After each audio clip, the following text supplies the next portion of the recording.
ভাবলাম যে একটু ঢেঁড়স দিয়ে আলু দিয়ে আর মাছ দিয়ে ঝোল বানাই।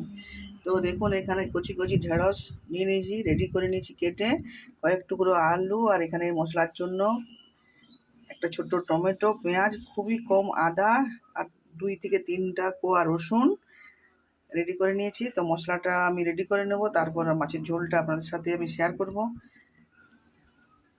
ঝোলটা বানাবো তো তার জন্য প্রথমে মাছগুলোকে ভেজে তুলে নিচ্ছি।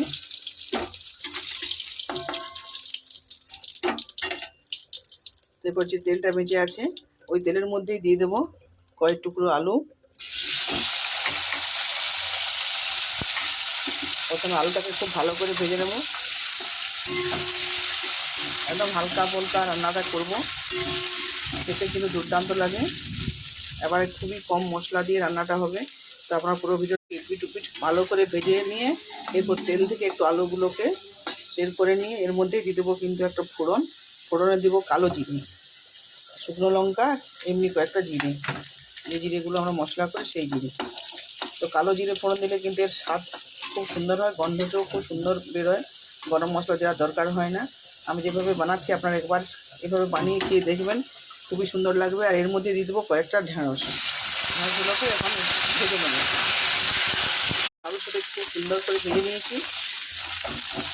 এরপর এর মধ্যে দিয়ে দেবো আমি লবণ তো দিয়ে রেখেছি, তো লবণটা আমি বুঝে সুঝে দেবো। তো হলুদ গুঁড়ো, আর এর মধ্যে দিয়ে দেবো তার বেটে রাখা মশলার মধ্যে আছে কয়েক টুকরো টমেটো, সামান্য একটু পেঁয়াজ, সামান্য একটু আদা, আর কয়েক টুকরো রসুন।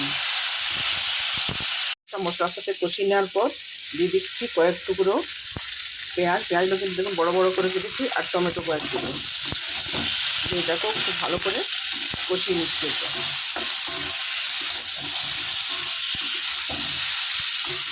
এরপর জল দিয়ে দিচ্ছি, দিয়ে সেদ্ধ হতে দিচ্ছি আমি সবজিটা।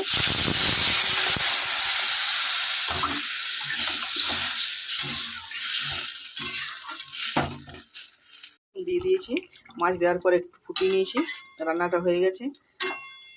আমি এতে কিন্তু খুবই কম মশলা ব্যবহার করেছি, জিরে গুঁড়ো, ধনে গুঁড়ো কি লঙ্কার গুঁড়ো আমি ব্যবহার করি না, গরম মশলাও দিই না। যে কালো জিরে আর যে আমি জিরেটা দিয়েছি আর এই কাঁচা পেঁয়াজ দেওয়ার ফলে মাছের যে একটা গন্ধ বেরোয় সেটা কিন্তু ছাড়বে না রান্নার মধ্যে। তো আপনারা এভাবে ঠিক একবার রান্না করে খেয়ে দেখবেন, খুবই সুন্দর লাগবে।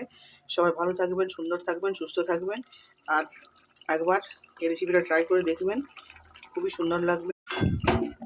রান্নাটা হয়ে গেছে, ঢেলে নিচ্ছি। কত সুন্দর কালার এসছে দেখুন।